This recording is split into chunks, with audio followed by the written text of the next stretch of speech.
Everyone, and thank you very much for joining us here on Techopia Live. If you're watching this, thank you so much for being right here in real time. For those of you that's listening to this a little bit later on, thank you very much.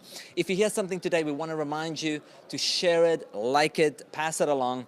Our goal here on Techopia is to really share what's happening within the tech community and all the exciting things that is making a real difference. So stay tuned and make sure that you share the content, and so that we can really grow this community and share what's happening.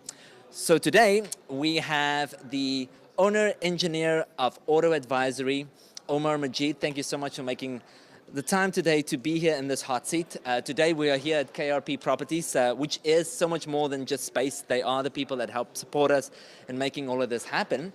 And we're here to talk about a very important aspect, and that is distracted driving. Now, if you're watching this, if you're listening to this, you know you have been the culprit and guilty of being a distracted driver, whether it be on a phone call with your spouse that's upset because you forgot to buy that one item on the grocery list, or whether or not you're purely looking at your phone for text messages, or that notification that comes up on your LinkedIn or your Facebook or your Twitter or your Instagram. You are here today to talk a little bit more about what you are doing with that Auto Advisory app and how that is geared towards changing that. Now, I know this is a big change and this is a big step for us as people to make, but let's talk a little bit about that, Omar. Maybe you can share firstly why you thought there was a need for this. I mean, the need is almost obvious, but why you thought it was time for you to take the expertise that you have and where you come from in your background and apply that to this application. Carlo, thanks so much for having me on your show, and it's a real pleasure to be here. Yeah, so my background is as an aerospace engineer. I'm also a commercially rated pilot, and I started thinking about this issue about a year ago. I realized how tethered I was to my phone and started thinking about, at work, even in the evening it's close by the bed table, and also on the road. And I really realized that the risk was extremely high of being engaged with my phone, using my phone while driving. And so we started looking at potential solutions in the area of distracted driving, and we really wanted to create an application that gave a rich user experience that was essentially a driver-centered design. And so we're really applying the best of aircraft systems design principles, gamification, and also social media hooks. And essentially the problem of distracted driving is that 70–90% of people admit to using their phone while driving, but our brains are like CPUs. We actually can't multitask effectively. And when you're driving, your eyes need to be on the road, your mind needs to be on the road. And even just a few seconds of distraction can have very serious consequences, collisions, injuries, even fatalities. And so it was really the risk of distracted driving which drove me and my company to this project. Drove you, no pun intended there. So it's interesting because what you're saying with regards to just distraction, I mean, once again, I think we feel that we are great drivers, we don't get distracted, and yes, we are able to listen to music, see what's happening on Google Maps while taking a phone call at the same time. There's all these things happening, but it's so true that our minds can really focus just on one task. We just have the ability to switch between tasks very quickly. But I guess once again, focusing on what you're trying to do with this app and why this is so necessary. We need to get those notifications. We don't want to always confess to it, but we don't like getting emails, but we kind of will still look if we get an email while we're driving. If we don't, we say we're tired of texting all the time, but we look at those texts as they come up. We look at those notifications as they come up. I know you've taken in consideration those dopamine levels, the way people react to that with this. How do you see this being applied, and how do you see drivers changing maybe the way they are currently driving to really utilize this app? So maybe we should talk just how does this app actually work?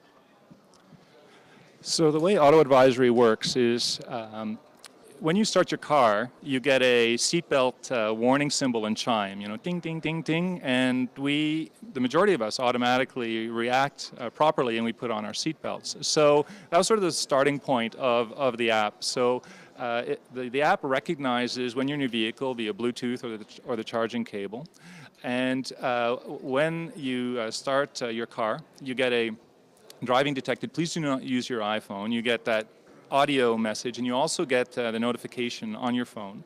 And the app monitors that your screen remains locked during your trip. And once you reach the end of the trip, you get a message, driving ended, your phone remained locked, and you get a compliment, or your phone was unlocked and you don't get a compliment. So, and then your safe trip distance. A number of safe trips are tracked, and you can also post your score on social media. So that's the way it works. Essentially, use a behavioral approach to encourage people to be good drivers. We're often prompted to be distracted, whereas the way the app is designed is to really encourage people not to unlock their phones, not to touch their phones while they're driving. Of course, you can use your hands-free controls for changing music, you can receive a phone call, if you will, but the bottom line is that there are many different ways to be distracted while driving, and the phone is a big one. Even just glancing down to look at a message is a big risk. So that's the approach, is essentially using positive reinforcement, gamification, to encourage people to just leave their phones alone until the end of the trip. That sounds like such a simple request, but it's so difficult. So once again, just to confirm, what you would say is that as you start your journey, and for example, you put your device on, you say, for example, I want to listen to music through Spotify, for that matter. You switch it on, start it, and then you can Bluetooth change the music as you go along, exactly. But your screen remains locked. So I think the focus is, once again, your screen being unlocked, which means you're actually looking at your screen. Correct. Do you know, would it kind of, and one thing you did mention, there is some of these devices that usually give you the option of not being disturbed while you are driving, but many times the average user just does not know about these aspects. Or choose not to opt in. Exactly, yes. Yeah. So how do you feel for yourself, will this change a user's experience during the driving, or do you think, as I can hear here, it will still remain flexible and letting you enjoy some of the applications that you have, just not while looking at the screen? So yeah, good question. The app does not affect the phone's functionality or block the phone's connectivity in any way. So the phone remains essentially in its normal mode of operation while driving. So it's really, the onus is really on the driver to not interact with the phone physically, and not to touch the phone while driving. And so that's the approach taken. Again, hands-free operation for music for phone calls is totally acceptable. There's still some risk involved, but that's the best way to go. And there are other types of let's say features in iOS 11.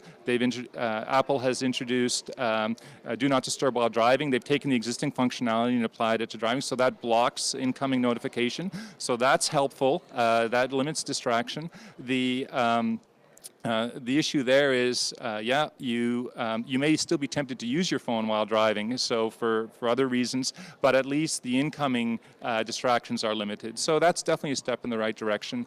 As well, Android has taken the approach whereby they've made a simplified user interface, which is easier to use for phones in terms of interaction. So they don't discourage interaction with the device, but they have made the controls a little bit easier. So that's our approach, and those are the approaches that Apple and Android have taken in regards to this issue.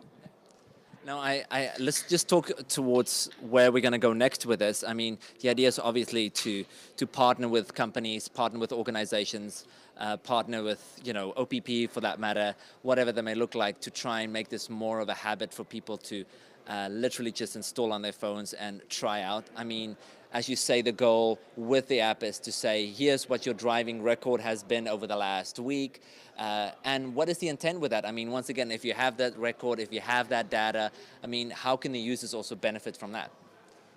So right now, the app's functionality is strictly between the driver and the device. The privacy is 100% guarded. It's just between you and the app. So if you choose to post on social media, that's your choice.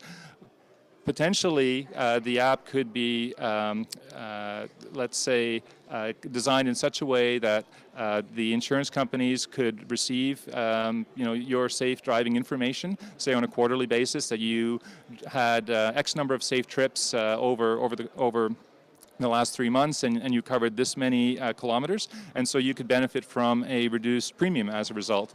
And then we definitely, the next steps in terms of outreach is, well, this is just great being able to talk with Techopia, and we want to reach out to influencers and essentially follow the sort of the B2C path to promote the app. And of course, the object of every app developers is virality, and of course we'd like that, but what our objective is really to discourage people from using the phone while driving, and also potentially partnering with organizations like CAA to essentially promote safe and attentive driving. So.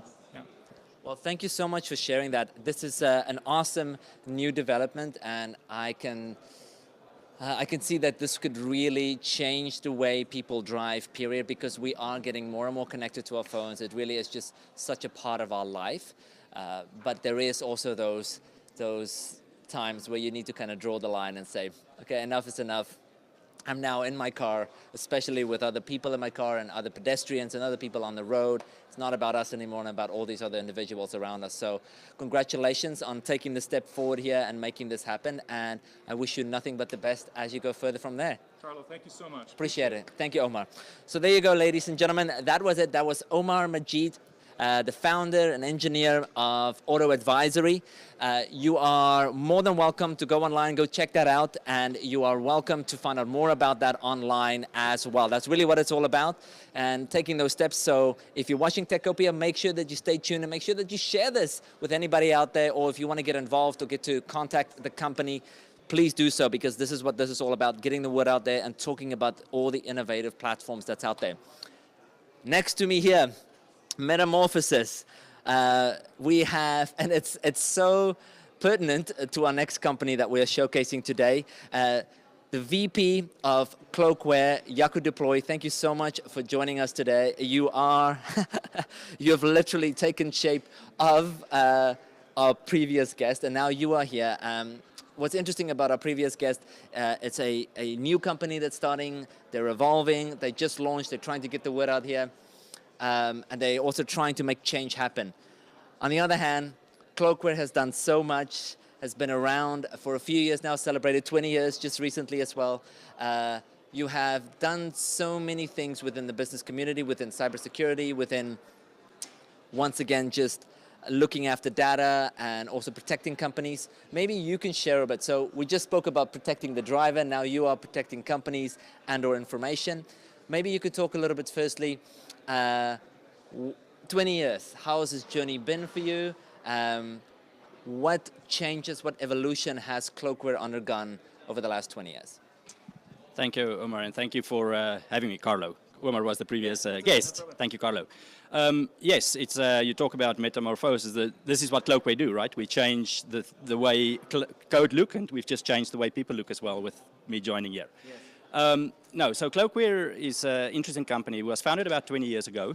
We did celebrate last month in September.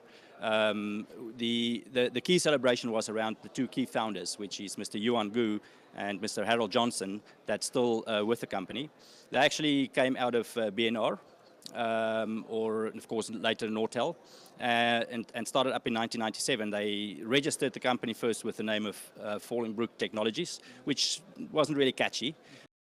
In looking at some books around software security, there's a very famous security person out there that in his books wrote about cloakware and cloaking technology and so forth, Professor Colbert, and they actually used that name and re-registered the company in early December.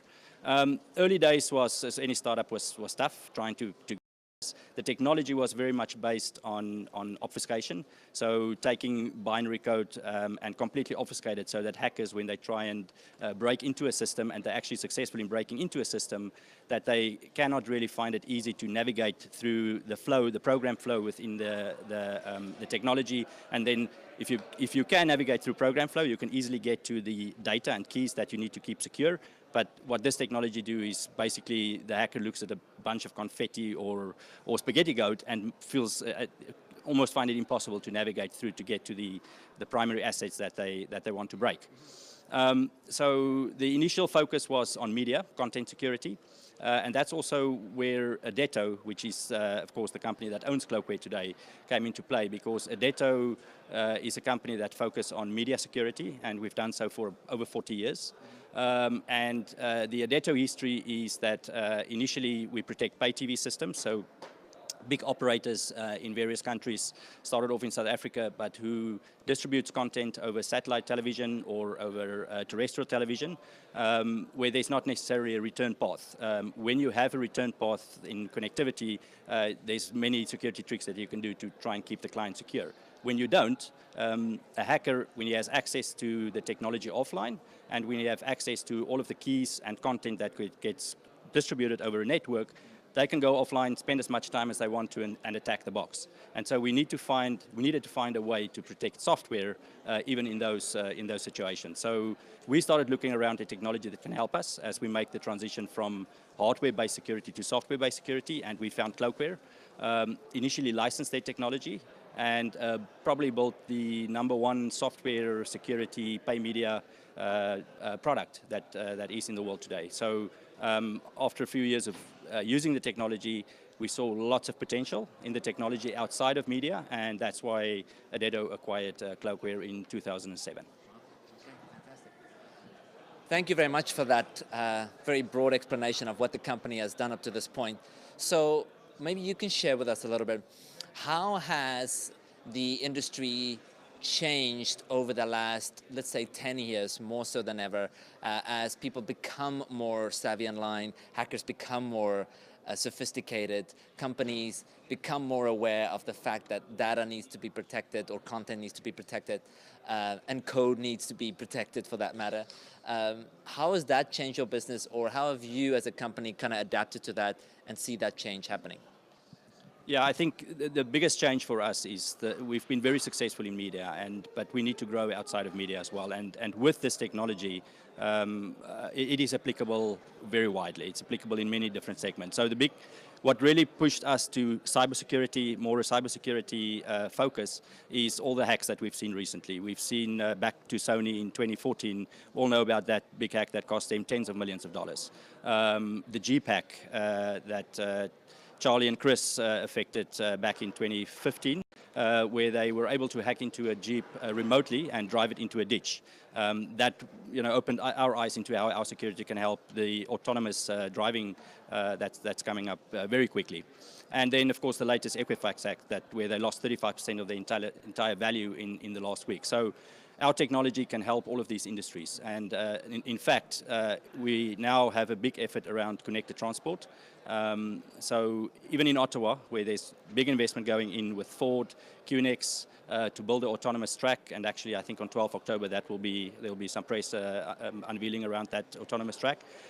We're right in there to try and make sure that when safety and security, critical safety and security systems needs to be protected, we need to get our technology into to help protect those systems. A lot of it is also about getting regulators to understand the risks that is associated with autonomous driving and other safety systems.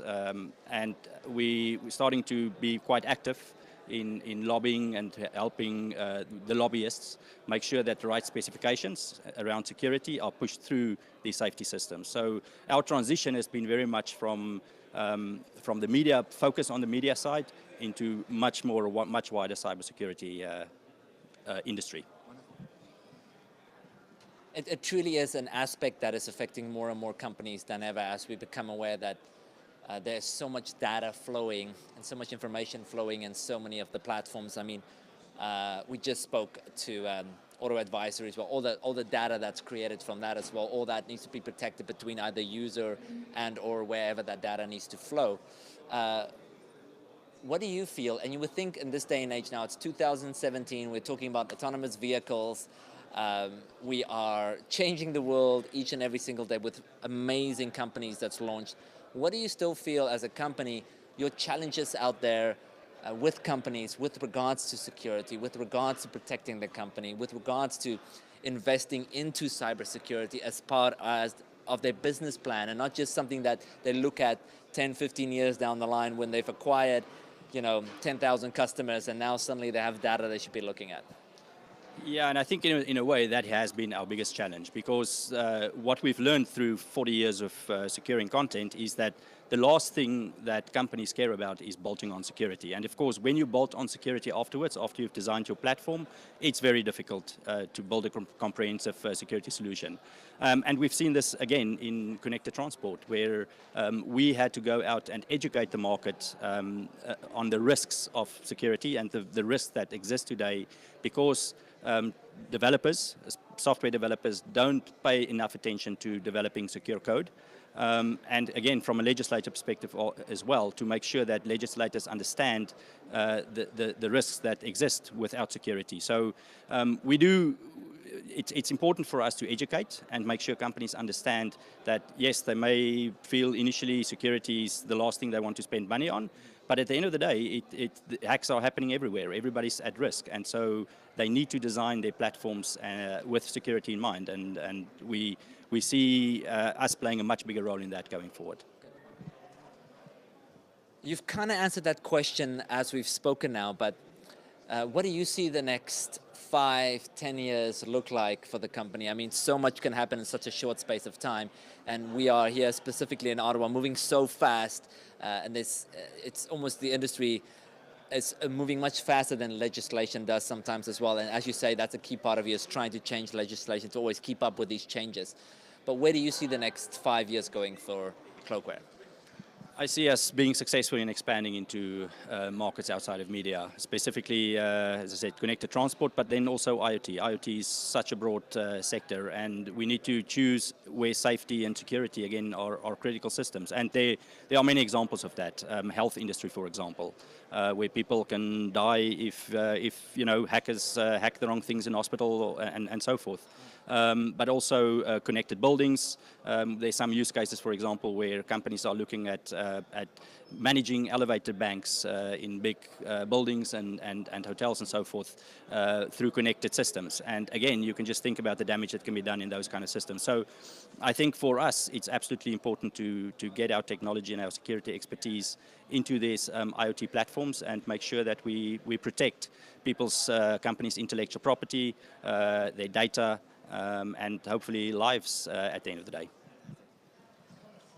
Now, a company like yourself that has grown, acquired, changed, evolved, adapt, what do you think when you look at Ottawa, when you look at the companies that is starting over here and slowly but surely making those that impact both locally and globally?